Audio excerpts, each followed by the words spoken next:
Hola, ¿qué tal amigos? Sean todos ustedes bienvenidos a este episodio número 5 de este insigne y humilde programa Desde la Frontera, acá en CC Play. Así que la invitación está servida. Si es primera vez que estás acá, te invito a ver los episodios anteriores, pero no son correlativos, así que puedes ver tranquilamente este y después ver.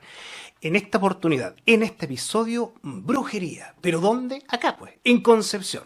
¿Serán misterios? ¿Serán leyendas? ¿O habrá algo de realidad en aquello? Yo no creo en brujas, pero de que las hay, las hay. ¿Quién dijo eso? Miguel de Cervantes y Saavedra. Al inicio del año 1600, cuando estaba preso, estaba prisionero, quizás pocas personas lo sepan, pero fue tomado detenido y él pidió por favor papel y lápiz para poder escribirle al rey y lo liberaran. Y le mandó una carta y no lo pescó nadie, así que ahí quedó detenido y no le quedó otra y ocupó el mismo papelito que le habían pasado y así nace El Quijote de la Mancha. Son dos libros, ¿eh? Muchos piensan que es solo uno. El otro es totalmente distinto. En uno aborda totalmente la temática de Quijote y en el otro la de Sancho, visto desde otra perspectiva. A muchos no les gusta esa visión porque es como un Quijote cuerdo y a todos nos gusta la visión romántica del Quijote medio enloquecido. Pero aquí, por favor, como siempre te digo, quizás pregúntale a tu mamá o a tu abuelita quién en alguna oportunidad no encontró en su casa algún montoncito de tierra ahí apilada por un rincón de una manera extraña. ¿Quién alguna vez no ha escuchado a alguna vecina que caían gusanos del techo, que se le secan las plantas, que se le enferman los animales? De eso va esta temática, la temática del día de hoy. ¿Por qué? Porque hoy nos sumergiremos ni más ni menos que en el oscuro y fascinante mundo de la brujería. Pero no en cualquier lugar. Como estamos acá en CC Play, que es la voz de Conce, trataremos de hacer alusión a lo que es Concepción. Entonces, esta es una ciudad llena de misterio. Lo hablamos en el episodio anterior. Si te lo perdiste, lo puedes ver después. Hacíamos mención ni más ni menos que de Roberto Valderrama. ¿Y quién será él, te preguntarás tú? El exorcista de Concepción. ¿Por qué habrá exorcista en Concepción? Probablemente porque estemos bajo los influjos de la maldad, de lo oculto, de lo negativo, de lo misterioso, de lo profano. ¿Por qué no decirlo tal vez de invocaciones de la brujería? Todo eso aquí en Concepción. Bueno, lamentablemente si tú viste el episodio anterior sabrás que él fue expulsado de la iglesia por algunos actos que cometió indecorosos.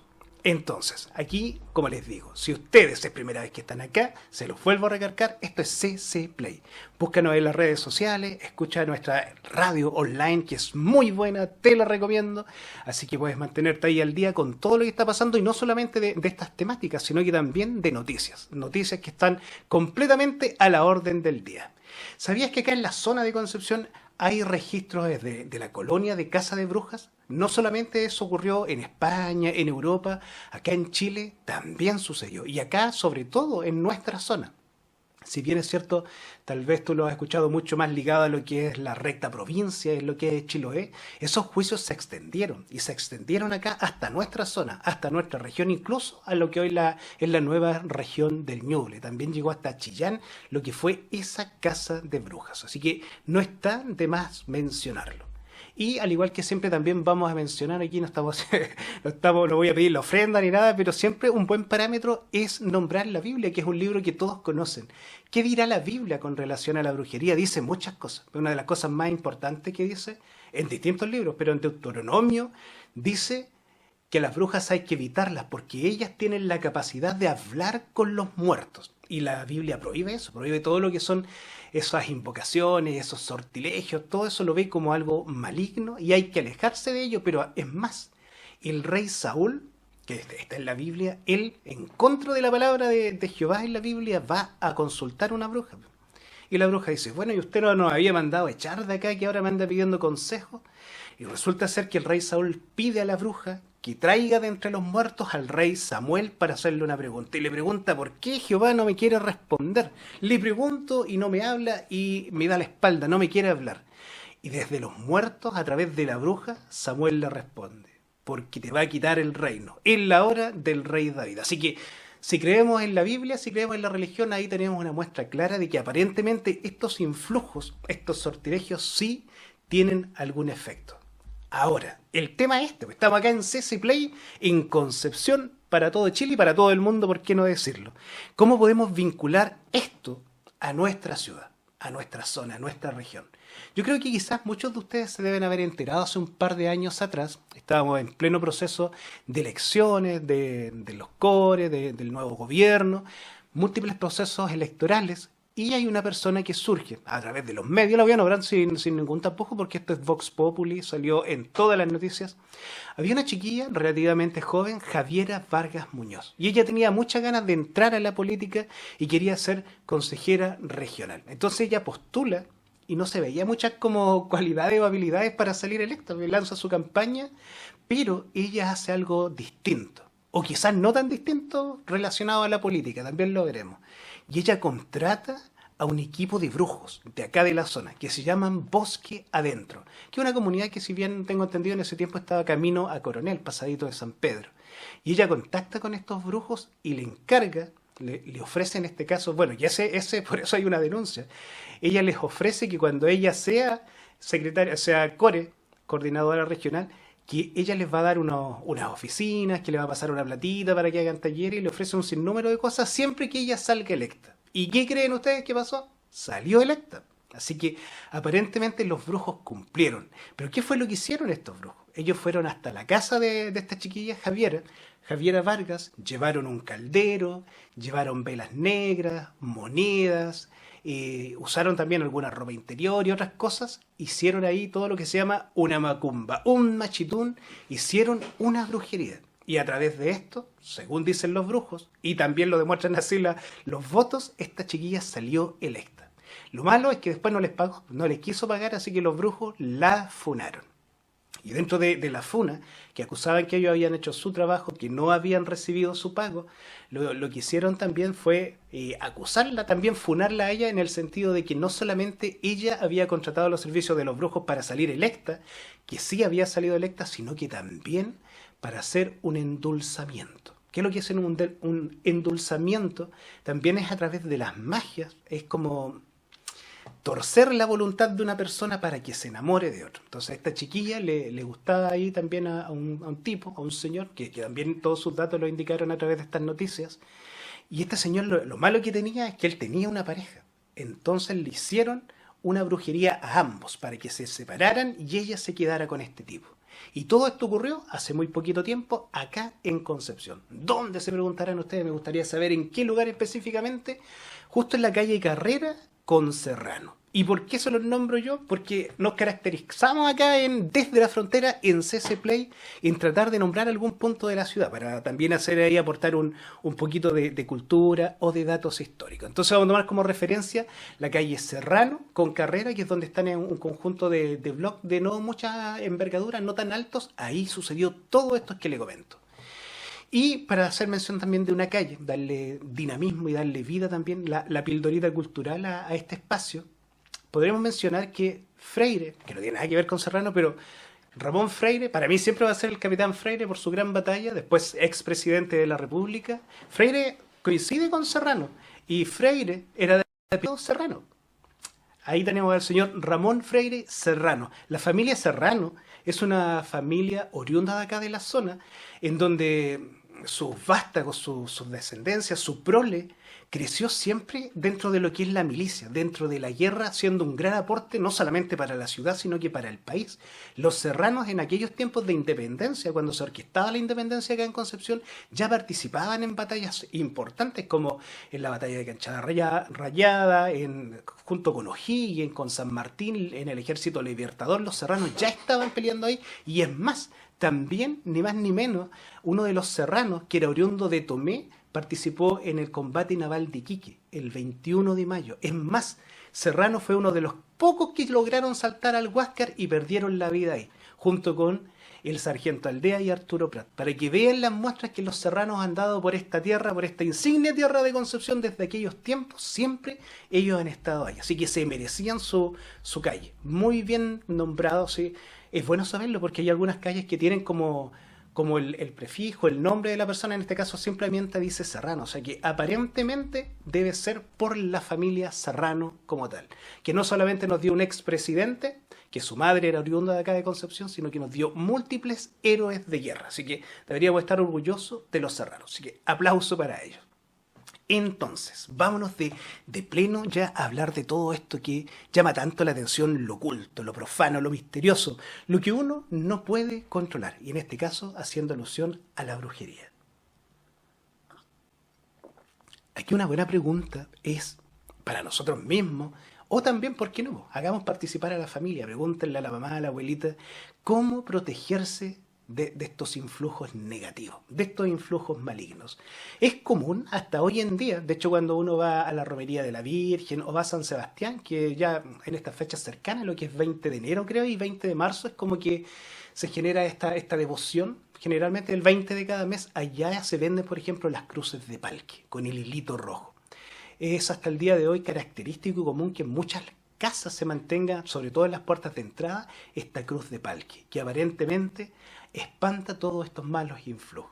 A los niños que se portan mal igual les pegan con unas ramas de natre para sacarle ahí los espíritus malos.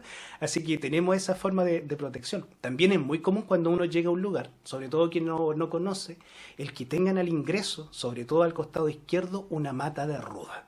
Hay algunas personas que prefieren el rudón, que la hoja es más grande, y en ese caso se pone al costado derecho de la puerta, como una herramienta de protección, porque las plantas también tienen un rol importante dentro de la brujería. Por ejemplo, nuestros propios pueblos originales utilizan por ejemplo, el laurel y el canelo lo utilizan para hacer limpieza. Y esto mismo haciendo alusión de que estas hierbas, estas plantas tienen esa capacidad de arrastrar lo negativo. Hay muchas personas que se limpian con ramitas de laurel y después las queman. Hay muchas mamás también que cuando cocinan, toda la cascarita del ajo la queman ahí mismo en el fogón de la cocina porque dicen que estas cosas tienen la capacidad de espantar estos influjos negativos. Una también muy común que se recomendaba harto antes es cuando uno iba a salir de noche o que pensara que podía tener algún traspié, era ponerse alguna prenda de ropa al revés. Se decía que era contra, que eso revertía. También se usa mucho, hoy en día se sigue utilizando mucho, sobre todo para los niños, sobre todo mientras más bebés son, es usar San Benito. El típico San Benito, esa es la medallita que usan para santiguar. Los santiguadores que todavía existen usan la medalla de San Benito y generalmente con una cintita roja. O sea, la cinta roja también es un talismán de protección. El rojo es como un corte, a eso se llama, para cortar la mala energía, para cortar los influjos. Es por eso que los adultos no usan como cintitas rojas de protección, porque al cortar como que te bloqueas de todo. Entonces, generalmente las personas cuando utilizan amuletos, utilizan el amarillo los adultos porque, si bien es cierto, te protege, no te bloquea del resto, que hace como que seas así invisible. Igual, yo no sé si ustedes se habrán fijado algunas veces, si van al campo o a localidades más rurales, que generalmente arriba en las tejas, o en las casas de campo tienen tejas. Bueno, y ahora casi todos tienen zinc, pero todavía quedan casitas de teja. En muchas, hagan memoria y díganme si no es cierto, que ponen cabezas de caballo, cabezas de caballares en los techos o de vacuno cuando no tienen de caballo. Y eso, si ustedes no lo saben, no es como un chiste o es de adorno. Eso se pone porque eso es un método de protección. Es más, hay mucha narrativa que ellos son los que protegen de los tuetués. Cuando pasan, el animal tiene que haber tenido un nombre. Entonces el nombre se le dice ahí, ponte tú que se llama, no sé, Pepito el caballo, muerde los pepitos, y ahí aparentemente estos pájaros se echan a volar literalmente porque temen. En este caso estos cráneos, estos de animales ya difuntos, de los caballos o a veces también de vacunos, sirven de protección. Así que no está de más decirlo. Ahora hay algunos talismanes más, modernos, entre paréntesis, que se conocen más ahora, que está como el tetragramatrón, que es un pentagrama que tiene algunos símbolos judíos y algunas letras hebreas que se usan mucho ahora de protección. De nuevo no tiene nada, porque igual aparece en la Biblia. Este es el pentagrama, es el anillo que se le entrega al rey Salomón. ¿Y para qué se lo entregaron a él? Para que él controlara a estas criaturas oscuras. No es para que las espantara, es para que las tuviera bajo su control. Últimamente igual se usa mucho el Metatrón, que es mucho más geométrico, que también se nombra en la Biblia, pero en la Biblia ortodoxa, que ese es el nombre que recibe Enoc. Cuando Enoc se va a los cielos, es abducido literalmente y se va a los cielos, él ya deja de ser Enoc y recibe un nombre aparentemente angélico, porque él ya deja de ser un humano y se transforma en una especie de arcángel, ya estando mucho más cerca de Jehová, y se transforma y le dan ese nombre de Metatrón. Así que, ¿qué más podríamos nombrar? Hay uno que a mí me gusta mucho, que es muy antiguo. Bueno, aparte de los escapularios que usaban mucho las viejitas, eso ya se usa poco hoy en día. Y el escapulario va en el pecho y en la espalda, que también es una cintita que ahí le ponen algún santito, algunas viejitas le ponían una colilla de cigarro que decían que es contra. Pero haciendo un poco de historia de la humanidad, hoy en día se toma como un insulto no lo voy a hacer yo acá, no se preocupen, el mostrar el dedo del medio. Entonces uno dice, ¿de dónde vendrá esa cuestión de mostrar el dedo del medio? Y viene de la antigua Roma y más atrás, que de hecho tiene un nombre, se llama el fascinum. De ahí viene la palabra fascinar.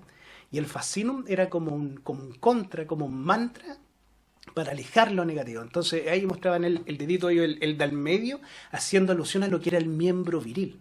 ¿Qué pasa con esto? Porque entonces, por ejemplo, los niños como que no tenían mucha protección en ese sentido porque su miembro viril no era tan grande como el de los hombres, o las mujeres también, porque quedaban desprotegidas.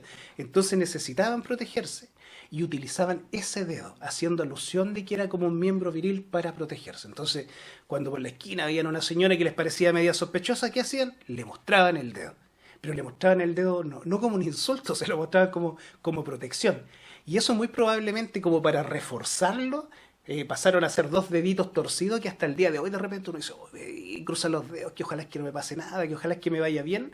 Todavía vienen de esa antigua técnica que se llama el fascinum. Y si no me creen, pueden ver que, por ejemplo, en Pompeya, que es como una ciudad que quedó detenida en el tiempo, si ustedes ven en las calles, en las calles, así como uno ve un grifo hoy en día, estaban estos fascinum, que eran elementos en este caso que no tenían que ver con la sexualidad, sino que con la protección. Por eso hay muchos restos en el mismo Pompeya, sobre todo las mujeres y los niños que llevan en los cuellos colgando esto, lo que es un miembro viril, el fascinum. Bueno, si se dan cuenta también en los monstruos de esa época, en los demonios que ellos creían, como en el caso de la película El Exorcista, cuando se puede ver este Pazuzu que muchas personas le temen, pueden darse cuenta, pues el miembro viril de él o era una serpiente o a veces un escorpión, representando que ahí podía haber un peligro. Así que ahí hay varias formas de protegerse de la brujería, de estos influjos negativos y malignos.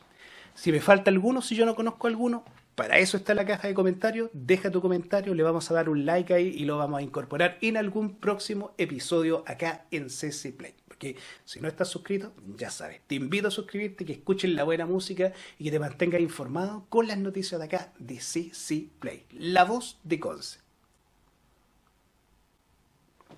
Ahora, como decía mi abuelita, vamos a desgranar el choclo porque hay que arreglar un poquito este concepto de qué es la brujería y qué no, porque se malentiende. O sea, igual hay un amplio abanico de mujeres, sobre todo hoy en día, sobre todo en redes sociales, que dicen, no, yo soy brujita blanca, yo soy brujita verde, yo soy brujita roja, beige y todos los colores. Yo creo, en lo personal, que no hay colores en la brujería. Cuando uno intenta doblegar la voluntad de una persona, eso ya es malo. Independiente que tú lo estés haciendo para bien, el obligar a una persona, el que se fije en otra o el que se enamore de otra o que no pueda dejar a alguien, ya eso es doblar su voluntad y ya es malo. Aunque tú lo veas blanco, amarillo, del color que quieras ser.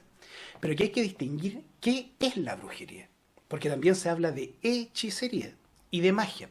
Y son tres cosas que son totalmente distintas. Principalmente porque las personas que hacen la brujería necesitan un poder para hacerlo, para que esto funcione. Y ese poder no es de ellos. Y eso marca la gran diferencia de qué es la brujería. Generalmente tienen que hacer pactos. O pactos con el mandinga, con el cola de flecha, o con algunas entidades. Ahora, no, yo no quiero ser peyorativo con esto, pero es cierto que desde hace ya una década o quizás un poquito más ha llegado mucha gente al país que trae algunas costumbres ritualísticas que aquí no se conocían, como por ejemplo el culto a los orichas o el culto en este caso, ¿cómo decirlo? Son religiones en realidad, por ejemplo el vudú, el vuduísmo, porque ellos no, si bien es cierto, creen, no se someten a lo que está ligado con el diablo o ese tipo de pactos. Ellos trabajan con otras deidades, con otras como espíritus que no son humanos, pero que según ellos tampoco son demoníacos. Y estos trabajos hay que tener mucho cuidado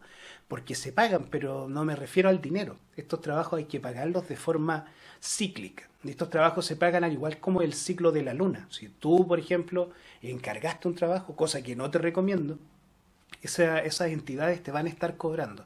Y el ciclo lunar dura 28 días, así que tú tienes que estar pagando 28 días.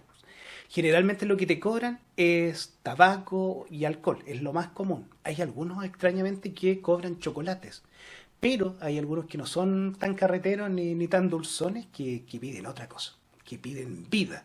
Pero en este caso piden vida de animales. Y han habido no pocas noticias con relación a esto. En Santiago principalmente, como se da esto que hay más volumen de población, se está dando mucho de que aparecen o muchos animales muertos, como gatitos principalmente, o también gallinas. Porque no son gallinas que han sido consumidas. Entonces aparece ahí el cuerpo entero como este tipo de acto ritual. También está entrando muy fuerte al país, cosa que a mí me preocupa, una especie también de religión ligada también a lo que es la santería y estas cosas malignas, que es el umbandismo. Y el umbandismo nos afecta a todos de una u otra manera porque ellos utilizan el cementerio. Y acá igual es importante distinguir eso. Hay entierros que son generalmente para fines negativos, como para que a una persona le vaya mal o para hacer amarres, esas cosas que no deberían ser, y esos entierros se hacen en el cementerio. Entonces, principalmente en el cementerio general de Santiago, están teniendo muchos problemas por eso. Aparecen muchas velas encendidas en distintos lugares y aparecen en este caso como oquedades, gente que va a escarbar o a sacar tierra o a enterrar cosas. Se está dando mucho porque el umbandismo también tiene un paralelismo con lo que es Palo Mayombe, cerca de Colombia. Ellos utilizan restos humanos. Lamentablemente que lo diga, pero es así. Entonces ellos para su ritual de iniciación necesitan pedazos, fragmentos de hueso. Y ellos lo que hacen con eso es incrustárselos dentro de su propio cuerpo. Y así reciben lo que ellos llamarían una protección, en este caso, pero para delinquir, porque ellos no lo hacen con fines positivos. Ustedes pueden buscar en YouTube, incluso hay documentales serios de la policía colombiana, en donde ellos nos explican por qué de extraña forma, de extraña manera, por ejemplo en la FARC se vio mucho en la guerrilla, en la selva, ellos abrían fuego con, en este caso, fusiles de guerra, disparando a una persona o grupos reducidos, gran cantidad de balas, y las personas corrían como que si no les pasara nada. Y justamente ellos dicen que a través de estos rituales en Argentina conocido como un bandismo, en ese lugar como Palo Mayombe, que el incrustarse estos huesos bajo la piel les da una protección especial, como que no pueden morir. Y ellos también están ligados a estar pagando eso. ¿Y cómo lo pagan? Haciendo el mal. Entonces, en resumidas cuentas, cuando alguien practica un acto de brujería, tiene que tener un poder que no es de uno propio. O se lo da un espíritu, o se lo da el mandinga, o lo hiciste por un pacto. También se dice mucho que se hereda porque tu abuela lo hizo o que tu familia lo tenía y se va heredando en este caso como... ¿Cómo decirlo? No creo que sea un talento o un don, pero bueno, depende de qué forma se use. Lo otro ya sería la hechicería. La hechicería es distinta porque es similar a lo que les mencionaba anteriormente de estos como el mismo San Benito o el tetragramatrón, que son símbolos que esos símbolos como tal ya son un sortilegio. Entonces ahí cualquier perico lo podría hacer. ¿Qué tienes que saber en ese caso? Tenés que conocer el grimorio o conocer el dibujo que tienes que hacer, o muchas veces deben haber visto ustedes las películas, o incluso ustedes mismos de repente como protección usan la sal, los círculos de sal, eso ya va más ligado a lo que es la hechicería, porque no tienes que tener ningún pacto con nadie, no tienes que estar haciendo ningún pacto con una entidad ajena a nuestro plano, a nuestra realidad, para poder hacer eso. Es como, no sé, ponte tú el mago Merlín que tenía sus libros y mezclaba las fórmulas, o esto mismo, de la ramita del laurel. Eso sería ya más lo que podría caer dentro de la hechicería. No se necesita un poder adicional. Y después ya está, yo creo que es mal entendido el concepto de la magia, porque la magia como tal es prácticamente como la prestidigitación. Es como hacer trucos, habilidades, que hago aparecer esto, que tomó gran auge con esto de las mesas mediúmnicas hace un par de siglos atrás, con el inicio de la fotografía también, que, no sé, sobreponían imágenes y decían, mira, acá hay un difunto, acá está un fallecido. Entonces se creía en ese concepto como la magia, pero la magia como tal no consiste en hacer rituales o hacer invocaciones, sino que más bien lo que es prestidigitación, hacer creer a la persona, quizás a través del influjo de la sugestión. Muchas veces cuando uno piensa, oh, me va a pasar algo, y te pasa algo, te tropieza, o en realidad tal vez si no lo hubiese estado pensando no hubiese sido importante para ti. Pero como eso es importante saber, por ejemplo, cómo decirlo, como un petit bouché o como añadirlo ahí dentro de, hay una persona que yo creo que su nombre a todos nos suena, que estuvo muy relacionado con eso, con estas prácticas mediúmnicas, y es ni más ni menos que el gran mago Harry Houdini. Resulta ser que Harry Houdini siempre fue escéptico. Él dudaba de todo, claro, porque él mismo hacía estos actos de escapismo, hacía el ilusionismo, entonces él sabía que todo esto era algo orquestado, que no era algo real. Y él se molestaba mucho cuando lo trataban de convencer o engañar con todo este tema de los espíritus y las mesas que se movían solo, porque él mismo desmontaba eso. Pero sufre la pérdida de su madre. Él era muy cercano, muy ligado a su madre. Y ahí, desde el momento en que fallece su madre, su vida tiene un antes y un después. Si bien es cierto, él siguió siendo el mismo gran mago, se peleó con muchas amistades que decían tener habilidades mediúmnicas porque nadie podía contactar con su mamá. Entonces él dedicó lo que le quedó de vida para ir desenmascarando a todo, y en este caso estoy hablando de Europa, pasaba por todos los países, por los medios más renombrados y lo iba desenmascarando uno por uno, ¿no? Este truco lo hiciste así, así y así, y nunca pudo contactar con la mamá. Entonces él quedó con la duda, ¿será real esto o no? Entonces con su esposa, en vida, hicieron un acuerdo. Y dijo, cuando yo me muera, voy a venir a hablar contigo a través de un medium, pero vamos a tener una clave secreta. Entonces ahí él dejó unas palabras específicas que cuando él viniera a este mundo iba a decir esas palabras. Y así la esposa no le iba a quedar ninguna duda de que existía. ¿Qué creen ustedes que pasó? No pasó nada. La esposa fue con todos los medios nuevamente, los medios nuevos que estaban apareciendo, esperando. Claro, lógicamente todos decían que contactaban con él y contaban una pila de cosas, pero la palabra clave nunca nadie la dijo. Ya habían pasado, pero muchos, muchos años, y la esposa cuenta esta anécdota porque está recogida en un periódico y dice, pues habíamos hecho un pacto que él me iba a decir estas palabras, y después que ella dice las palabras en la prensa, después que son publicadas, ahí aparecieron varios a repetir las palabras, pero ella ya la había dicho. Así que como que no tiene mayor validez con relación a todo lo que sería este contacto mediumnidad con el lado oscuro. Ahora, cuéntenme ustedes acá en los comentarios, ¿qué opinan con relación a esto? Aquí hay, bueno, puede abrir un amplio abanico para abordar este tipo de temáticas. Por ejemplo, está ese concepto, yo no sé si ustedes lo habrán escuchado, se lo aprovecho de decir aquí porque a mí me parece muy fascinante. A mí me gusta mucho participar en grupos acá a nivel nacional de todo lo que tenga que ver con cultura, con el ecosistema. Por lo mismo estoy en algunos grupos de arqueología, de paleontología. Me interesan mucho esos temas. Y, por ejemplo, aquí en zonas cercanas, en Lebu, en lugares cercanos acá a Arauco, a veces se encuentran estas piedras que son, ¿cómo decirle? Como unas donuts, que son abiertitas.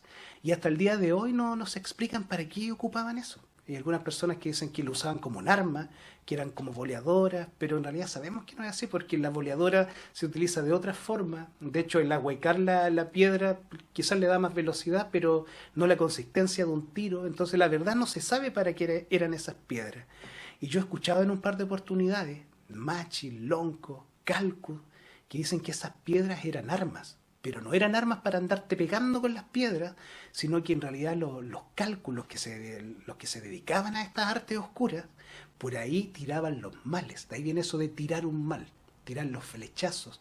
A través de ese orificio, ellos aparentemente por ahí, con aire, tiraban los males. Entonces, sí, efectivamente, aparentemente eran armas, pero un tipo de arma oscura. Entonces, cuando ellos dicen tirar un mal, te cae el mal. ¿Y a quién le cae el mal? Eso también es interesante de analizar. Por eso lo mencionábamos al comienzo. Hay muchas personas que ponen ruda en su casa para que gente que venga con malas intenciones, la planta lo detenga, pero dicen también que las plantas en la casa absorben esas energías. Que las plantas a veces se secan o se marchitan de un momento para otro, cuando viene una visita inesperada, de repente reacción, y es porque dicen que los males primero le caen a los más débiles. En este caso, los más débiles de una familia aparentemente serían las plantas, que son más sensibles, también los animales. Es por eso que yo les comentaba la otra vez y se lo reitero, cuando uno tenga una mascota, es mejor no contarle el nombre a nadie, porque los brujos necesitan saber el nombre de las personas o de la mascota. Dicen también que la mascota para todo esto. Y las plantas están muy ligadas a esto, se los vuelvo a repetir. Por ejemplo, uno tiene la creencia del dólar, la planta del dólar que da abundancia. Entonces uno lo cuida, lo riega, está bonito. Si el dólar se te pone amarillo o se te seca un poco, como que dices, chuta, me va a ir mal y te preocupa un poco. El mismo trébol, el concepto del trébol de la buena suerte, el laurel que les mencionaba para limpiar todo esto, nos da a entender de que hay una creencia. Quizás por eso la bruja siempre se representa con un caldero, porque el mismo acto de cocinar, de preparar algo, por ejemplo, con el cariño de la mamá o con el cariño que uno cocina, está como creando una pócima que a la gente le agrada y te dice gracias y le gusta. Debe venir también un poco por ahí. Entonces, como les mencionaba anteriormente, igual están los colores dentro de la brujería para la protección, por eso se venden, ahí ya no son pocos los lugares donde venden estas como velas, venden velas, no sé, moradas, negras, y como una vela para cada cosa. Y dentro del endulzamiento, también yo a pesar de que no veo tele, a veces me entero por la prensa, como dijeron el expresidente, cuando leo los titulares en los kioscos, que a veces salen estos temas de la farándula, que, no sé, por ejemplo, me suena la cara de Iquique que le dicen la Marlene Olivarí, el Javier, el Viñuela, ¿no? José Miguel Viñuela, la Perla Lynch, que se meten en estos temas que muchas veces lo han acusado en la televisión de hacer como endulzamiento o congelar, meter las fotos de las personas en los refrigeradores y todo eso. Y dentro de esos endulzamientos está el clásico también muy, muy antiguo y comentado. Tiene un nombre bastante cómico, pero yo lo conozco que es desde chico, cuando dicen no andes recibiendo comida, porque a través de la comida también se dice, por ejemplo, si vas a algún lado y vas a recibir, si tienes desconfianza, recibe con la mano izquierda. Así me decían a mí en el campo. Si te van a dar algo por ahí, no reciban nada y por último recibe con la mano izquierda. Y después igual cuando uno ya es jovencito en el campo les dicen no anden recibiendo nada tampoco de las chiquillas porque te pueden dar agua de poto.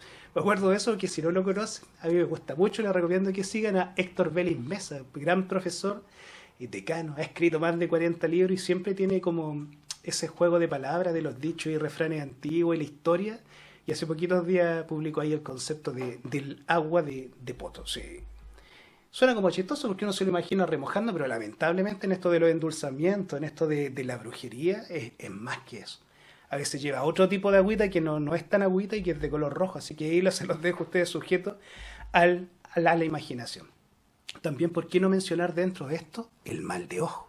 Es lo mismo de ahojar a las guaguas. Hay personas que dicen que no lo hacen con mala intención. Hay personas que son como de sangre fuerte y muchas veces se reconoce y dicen, no mire a la guagua que me la vas a ahojar. Ahí se ocupan las cintitas rojas y los sanbenitos.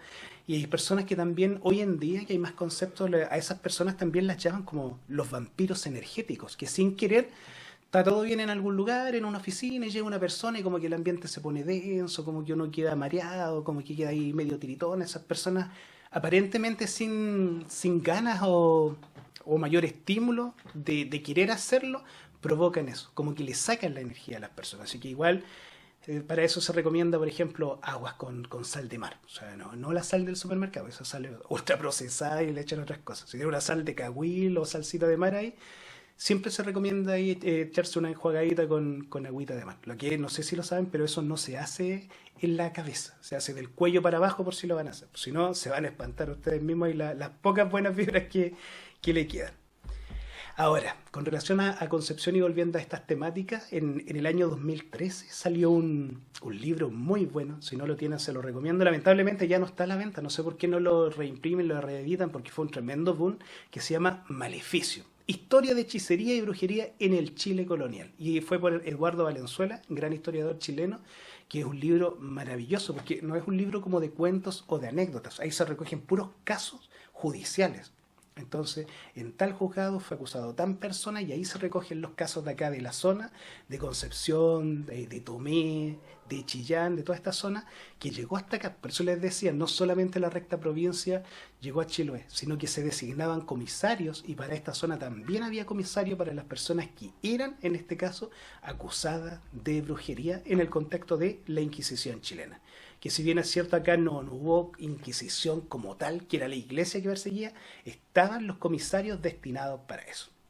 Y ahora para que nos enfoquemos como en cosas más contemporáneas, porque como les digo, hay que tratar de traer esto a la época, a la actualidad, porque relatos antiguos hay muchísimos, que pasan casi como cuentos, pero Hay un caso que a mí me llamó harto la atención, en realidad hay muchos casos. Voy a tomar este como un ejemplo, a pesar de que no fue acá en Concepción, porque es reciente y porque a mí me llama mucho la atención, que fue en Rancagua, que fue ni más ni menos que Emilio Elgueta. ¿Quién era Emilio Elgueta? Un juez de la República, súper conocido y prestigioso. Y él estaba siendo investigado porque fue denunciado en el mismo juzgado de que tenía como, ¿cómo decir? Como una animadversión por una colega que como que no la dejaba ascender. Entonces hicieron unas denuncias, se dio orden de investigar y llega la PDI a incautar su oficina, a tomar sus computadores, todo eso para ver si este juez Emilio Elgueta tenía algo que ver con lo que esta mujer lo acusaba, y encontraron en el cajón de su escritorio una foto justamente de la mujer que lo acusaba. Y esta mujer lo acusaba y abren el cajón, sacan la foto de ella llena de alfileres. Y no solamente llena de alfileres, sino que estatuillas de demonios. Distintos tipos de demonios de todas las religiones y la foto de su colega ahí, todas ensartadas con alfileres. Y entonces la PDI quedó como plum, porque ellos en realidad lo que iban a buscar era el disco duro, iban a tratar de tomar los celulares y buscar conversaciones, y se encontraron con esto. Y fue tan el revuelo que causó que este juez de la República, Emilio Elgueta, pertenecía a un alto grado de la masonería, donde dicen que también aprenden cosas de estas. Y fue expulsado. Fue expulsado de la logia masónica, lógicamente también perdió su cargo como juez de la República, aparentemente, bueno, cuando uno en este caso declara que jura por Dios, entonces en este caso estar haciendo cosas que van en contra de lo santo o de lo positivo, le jugó en contra a este juez de la República. Y todo esto aconteció recientemente, no son historias del pasado, estamos hablando de un periodo completamente cercano. Entonces no está más detallado en lo que hasta las más altas esferas ocurre esto. Imagínense si ocurre en las altas esferas, ¿cómo no ocurrirá acá? Entonces cuando uno encuentra por la calle pegado papelitos del tarot y todo esto que tiene que ver con el esoterismo, hay que tener bastante precaución. De repente uno no sabe dónde se está metiendo. No está de más alejarse de todo lo malo, acercarse de todo lo bueno. Si tú quieres acercarte a algo bueno, algo positivo, te invito nuevamente. CC Play, ahí está la radio, buena música, informado completamente con las noticias actualizadas. Si te has perdido alguno de estos episodios, retrocede y vuélvelo a buscar. Y con relación a esto de la brujería, uno dice, les pavoro las cosas que está hablando en pleno año 2025. Plus One, que en realidad es una revista científica, hizo un estudio mundial con relación a esto, para ver qué tanto cree la gente hoy en día con relación a la brujería. Y a mí me sorprendió bastante porque, si bien es cierto de algo que yo creo, se hizo una encuesta. Y a mí lo que me sorprende más de la encuesta es que nosotros como país quedamos súper alto ubicados, sobre Perú, sobre Bolivia, que ellos, ahí se practica mucho la brujería, que nosotros quedamos primero que Perú, quedamos primero que Bolivia, quedamos primero que Argentina, y en resumidas cuentas el estudio científico de Plus One dice que el 52% de los chilenos cree en la brujería. O sea, igual es harto. Y ahora, sin profundizar más allá, o quizás sí, ¿por qué no? Dentro de lo que son los influjos y las creencias de nuestros pueblos originarios, hay que distinguir igual. Como distinguimos entre la brujería y la hechicería, muchas veces gente piensa que las machis son brujas, y ese es un concepto totalmente equivocado. Es prácticamente lo mismo que anterior. Los que sí son brujos o brujas son los calcus, no las machis. Las machis hacen, en este caso, ejercicios o prácticas de sanación, prácticas ritualísticas, ya sea a través de la orina, de los ojos, de las plantas, de los hongos. Hacen el bien, ayudan a las personas. En cambio, los calcus, no. Ellos perjudican a la persona. Tú le pagas tus billetitos y ellos son como los que hacen ese trabajo oscuro a veces, o no. Y ellos son los que hacen sus reuniones. ¿Y por qué estoy hablando ya de las reuniones de los brujos? Porque los brujos se reúnen de distintas zonas, van y se reúnen. Generalmente se nombra la cueva de Salamanca, que en realidad dentro de la brujería nacional de nuestros pueblos originarios no son cuevas, son renis o renus. ¿Y por qué lo nombro de esta forma? Porque también lo invito a ustedes, no se sienten ahí a escuchar todo lo que yo digo y me crean todo. Busquen ustedes, averigüen. Yo, por ejemplo, los renus más conocidos nombrados por acá, que serían mal dicho cuevas de brujas, es el del Araquete. Hay mucha información con relación al reni o renu del Araquete. Lamentablemente, hace poco tiempo atrás, construyeron por ahí un ala de la carretera y lo taparon. ¿Y qué es lo que es un reni y un renu en resumidas cuentas? Voy a aprovechar algo que creo que no he hecho nunca, que voy a hacer publicidad a mí mismo. Así que atención, si ustedes quieren interiorizarse más sobre lo que es un reni o un renu, yo en Spotify tengo mis cuentos. Se llama Cuentos que no son tan cuentos. Y hay un episodio que yo se los recomiendo que se llama Los perros del reni. Y esa historia de los perros del reni, que es muy fantástica al oírla, a mí me la contaron. Me la contó una persona que la escuchó de viva voz de las personas que vivieron esto. Entonces, ¿qué decían estas personas?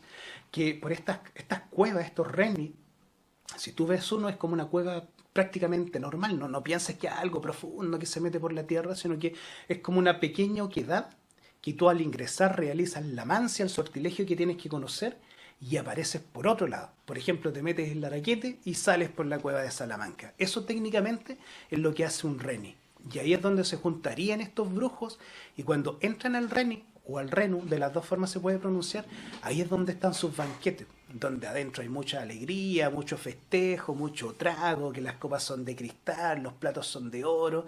Y hace muy poco tiempo mi gran amigo Mario González, fue el jueves pasado, estaba contando una historia que a él también se le hicieron llegar de una persona que un brujo lo invitó. Y él no creía y fue para ver y decía justamente que había un hoyito así como chiquitito, no sé, imagínate tú como un tubo de confort. Y le dijeron, ya aquí es. Comentaba en la historia que le hicieron llegar a él que la persona se llevó enrolladito en una servilleta, torta, se la quería llevar a su señora. Y después se quería ir y eso cerca de las 2 de la mañana, se va, lo salen a dejar y él se va y cuando llega a la casa desenvuelve el pañuelito para entregarle la torta a la señora y dice que era bosta de caballo. En la historia que a mí me hicieron llegar, que se las recomiendo, está en Spotify, Los perros del reni, era un niño que estaba esperando a su mamá, que llegaba de una localidad rural, llegaba por las noches y el bus no llegaba, y él de repente vio una casona de adobe, derruida, que él nunca la había visto, ya se había hecho de noche. Y de ahí lo llama una viejita. ¿Y qué está haciendo ahí? Me dijo, venga, quédese acá porque el bus ya no pasó. Y él va y lo invitan también, pero acá la viejita que lo invita se da, les va a sonar loco, pero así me contaron la historia. Se da una vuelta de carnero para salir de la casa y cuando se da la vuelta de carnero ya no era una viejita, se convierte en un perro. Y el niño hace lo mismo y se convierten en perros y como perros se van caminando por la orillita del camino hacia el reni donde encuentran una fiesta bastante similar a la que les cuento. Así que los invito a que averigüen sobre el reni o el renu del Araquete, que aparentemente todavía queda una partecita ahí donde se puede ver la oquedad donde está. Y creo que hasta el día de hoy lo utilizan para hacer ceremonias rituales mapuche, cuando llega el año nuevo mapuche y todas esas cosas, todavía lo usan como un sitio importante, un lugar de peregrinación para ellos. Tiene ese influjo el reni del Araquete. Y si es por hablar de cuevas de estas, no hace mucho tiempo atrás, también un par de años, no sé si estaban haciendo labores de limpieza o construcción en Talcahuano, se nombró mucho, que habían encontrado una especie de túnel o caverna y que los historiadores se quedaron todos porque no había ningún registro. Muchos decían que podía ser una mina antigua, pero aparentemente no había datación de lo que fuera. Y ahí quedaron las imágenes, las fotos y después nadie dijo nada. Aparentemente querían construir, seguramente lo taparon, así que aparecen hasta el día de hoy estas extrañas aberturas, estos extraños renis, por así decirlo. Y no puedo terminar sin hacer mención a algo que yo creo que no sé si anteriormente alguien lo habrá hecho relacionado con Concepción. A mí no me importa ser el primero o no, pero quiero mencionarlo porque es digno que nos apropiemos de él. A mí que me gusta mucho la lectura. Comenzamos hablando del Quijote. En esta oportunidad quiero hablar ni más ni menos, hacer mención a don Alonso de Ercilla, porque Alonso de Ercilla es el primero en estar acá y en recoger de puño y letra lo que aquí sucedía. Gracias a él conocemos los nombres de Galvarino, Caupolicán, Lautaro, porque a través de este libro escrito como poema deja toda la narrativa de lo que aquí sucedía. Y aquí sucedía algo bastante extraño según el puño y letra de don Alonso de Ercilla. Aquí había un señor que era conocido como Fitón. A muchos les sonará el nombre Fitón el Mago, Fitón el Magnífico, y era respetado por todos, porque este señor tenía la habilidad de conocer el futuro. ¿Y cómo lo conocía? La misma epopeya lo menciona, la araucana. Decía que tenía unos cuencos, unas especies de platos, donde él podía visualizar lo que estaba pasando en otros lugares de Chile, en otros lugares del mundo y en otros lugares del tiempo, porque él podía predecir con anticipación qué iba a pasar. Cuando los españoles le consultaban, él les decía, no, aquí van a perder, no, este Quito está perdido, van a quemar acá, van a apresar a este y este. Él lo miraba en su platito y pasaba tal cual. Lo mismo hacían los araucanos. Le preguntaban y Fitón el mago tenía ese extraño don de conocer, de presagiar, de vaticinar lo que iba a acontecer. Entonces, ¿qué podemos decir y darnos cuenta con esto? Sucede acá, en nuestras propias tierras de Concepción. Entonces, tenemos desde los inicios de la historia de Concepción, con la historia me refiero a lo que queda escrito de puño y letra, de que en este sector siempre existió una conexión con lo oculto, con lo mágico, con lo improbable que puede ser fehaciente o realidad cualquier día. Cualquier día como hoy o como mañana, en tu casa podría aparecer un montoncito de tierra. Se te podía secar la mata de ruda y te podría comenzar a ir quizás no tan bien como lo esperabas. Afortunadamente, escuchaste este episodio número 5 de Desde la Frontera aquí en CC Play y ya sabes los talismanes y los amuletos que puedes usar. Si tienes miedo cuando veas una ramita de laurel, aquí en la esquina del señor director por si acaso hay un árbol de laurel. Ahí usted si quiere corta una ramita y se pega una limpiadita. Yo voy a pasar para ahí mismo ahora, así que no está de más. Total, después sobre la hojita sirve para los tallarines. Así que por mi parte esto ha sido todo y quedan invitados para una próxima oportunidad acá en Desde la Frontera en CC Play. Chao, chao.